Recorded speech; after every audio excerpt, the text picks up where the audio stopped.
नमस्कार मैत्रिणींनो, आज आपण वाढीव कटोरी कशा प्रकारे काढायची हे बघणार आहोत। तर आपल्याला जी जुन्या पेपर कटिंगची जी कटोरी काढलेली असते ती आपल्याला घ्यायची आहे आणि ती एका नवीन पेपरवरती आपल्याला आहे तशा स्वरूपात टाकून आखून घ्यायची आहे। तर आपल्याला ही कटोरी 1.25 इंचांनी वाढवायची असते। तर पहिल्यांदा काय करायचं आहे, कटोरीचा जो मध्य भाग आहे तो आपल्याला घ्यायचा आहे। जर मध्य भाग कळत नसेल तर तो संपूर्ण कटोरीचा आकार मोजून टेपमध्ये दुमडून पाहायचा आहे आणि कटोरीचा मध्य काढून घ्यायचा आहे।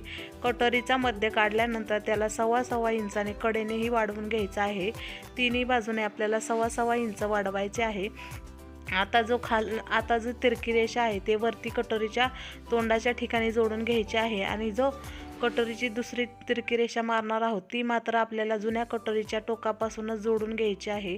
जेणेकरून काय होणार आहे, आपला जो ब्रेशरपट्टीचा भाग तिरका असतो त्यामुळे ही थोडीशी तिरक्या स्वरूपात कटोरी होते। तसेच दुसऱ्या बाजूला 1.25 इंचाची जी खूण केलेली आहे त्याच्यावरती ही कटोरी जोडून घ्यायची आहे आणि वरून 1/2 इंचाचा आकार वाढवून खाली गोल शेपमध्ये थोडासा 1.25 इंचापर्यंत आकार वाढवत नेऊन गोल असा शेप कटोरीला मारायचा आहे।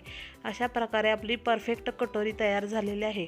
यामुळे आपला ब्लाउज परफेक्ट आणि छान बसणार आहे। अधिक माहितीसाठी आपल्या चॅनेलला सबस्क्राईब करा।